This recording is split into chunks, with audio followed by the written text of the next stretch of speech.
السلام عليكم ورحمة الله وبركاته. ازيكم يا حبايبي؟ اخباركم ايه؟ يا رب دايما تكونوا بخير وهنا وسعادة وفرح يا رب، ودايما بيوتكم مليانة بالعمار والسعادة يا رب ان شاء الله. النهاردة بقى انا هعمل لكم طريقة الكنتاكي، طريقة سهلة وبسيطة، ويا رب يا رب تنول اعجابكم. يلا بينا نسمي الله ونخش على الطريقة والمقادير بتاعتنا. معايا فرخة متقطعة 8 قطع، ومعايا معلقة بيكنج باودر، معايا معلقة زعتر، كمون، معلقة كركم، معلقة كزبرة، نص معلقة توم، ملح، نص معلقة زنجبيل، نص معلقة فلفل اسمر، كوباية دقيق، نص نشا، نص كوباية نشا، كوباية مية، عصير البصل. هنجيب الفرخة بتاعتنا، هنبدأ ان احنا نمسك سكينة ونعمل فيها فتحات كده. طبعا هنقع الفرخة بمية وملح وليمون قبل ما اخش لحضراتكم. نبدأ بالطريقة دي كده. تمام كده، انا عملت لها فتحات عشان البهارات والتتبيلة بتاعتنا الحلوة دي تخش فيها. نبدأ ننزل بالبهارات بتاعنا، معلقة بيكنج باودر، معلقة زعتر، ومعلقة كمون، بسم الله، ومعلقة كركم،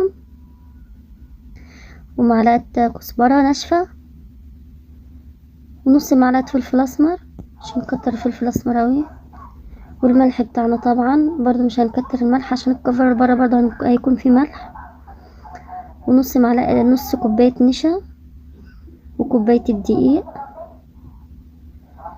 ونبدأ نقلب الحاجات دي كلها مع بعضيها تقليبة حلوة كده.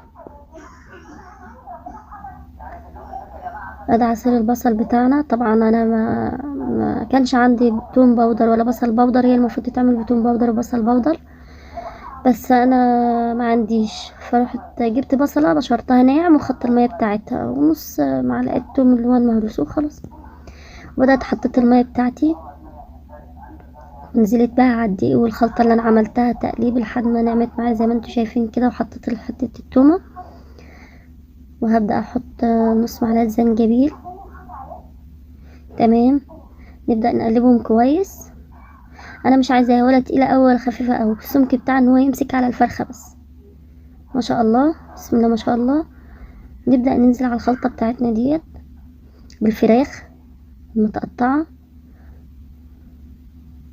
طبعا ممكن تقطعيها يعني 8 قطع، ممكن ازيد شوية، عايزة تقطعها اكتر من كده قطعها زي ما تحبي. هي كل ما تبقى صغيرة يعني بتستوي معاكي اكتر على طول. احنا هنسيبها في الخلطة ديت في التلاجة ساعة. تمام كده، خلصتها كلها اهي ما شاء الله. نحطها في التلاجة ساعة، نرجع لحضراتكم.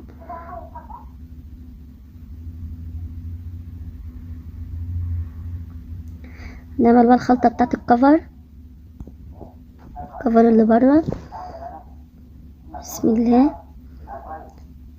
نجيب هنا نص كوباية نشا، معاها كوبايتين دقيق، وبقية البهارات اللي انا كنت مفضلاه من الخلطة هبدأ احطه، اللي هو عبارة عن كزبرة، كمون، كركم، زعتر، فلفل اسمر، زنجبيل. هنبدأ نحط برضو الفلفل الاسمر مش هنكتر، يعني ربع معلقة وربع معلقة زنجبيل، وحبة ملح. برضو احنا مش هنحط كتير برضو ملح في الكفر، لان طبعا احنا اوريدي حاطين في الخلطة. نبدأ نقلبهم كويس. نبدأ نجيب الفراخ بتاعتنا نحطها في الدقيق، ننزل بقى في الدقيق. طبعا انا كنت عملت كمية، هبدأ بس معاكم بدي اهي بالشكل اللي حضراتكم شايفينه ده. طبعا احنا ممكن نكتفي بالطريقة دي كده لحد هنا، ونبدأ ان احنا نقلي الفراخ بتاعتنا، بس انا صراحة بحب اديها كمان طبقة زي ما هتشوفوا معايا دلوقتي. حابة توصلي لحد هنا وتبدأي ان انت اقلي. حابة ان انت تعملي الطبقة التانية ليها بحيث ان الكفر بتاعه يبقى تخين شوية ويقرمش معاكا اكتر، اعملي. انا صراحة بحب اعملها مرتين، يعني انا بحب المرة دي وبعد كده اروح مكررة كمان مرة، بحيث ان هي تطلع معايا مقرمشة وحلوة. يعني ما شاء الله كده انا خلصتها اهو. هنزل بالمره التانية. ده بقيت ميه البصل حطيتها عليه، جبت الدقيق بتاعي اللي انا كنت برضو عاملاه وحاطه فيه البهارات. هبدا انزل تاني وكأني لسه بعمل من اول وجديد. انزل في الخلطه بتاعتي واروح نازله في الدقيق، ومن الدقيق بقى على الزيت اهو بالشكل ده كده. شوفوا انتوا هتلاحظوها، هتلاقوا تحسوا ان هي يعني ظبطت عن الاول. بسم الله ما شاء الله.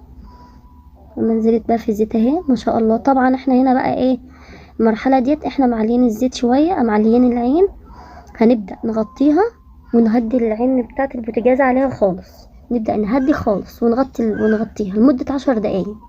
بعد كده هتشيل الغطا، تقلبيها وتروح مغطيه عليها تاني. وبعد كده هتشيل غطاكي خالص وهتعلي النار عليها عشان تطلع معاكي اللون ده. بسم الله ما شاء الله. تمام كده الفيديو بتاعنا خلص يا حبايبي. يا رب الفيديو بتاعي يعجبكم، ولو عجبكم يا ريت مش تنسوني بالاشتراك واللايك الحلو بتاعكم. والسلام عليكم ورحمة الله وبركاته. باي باي يا حبايبي.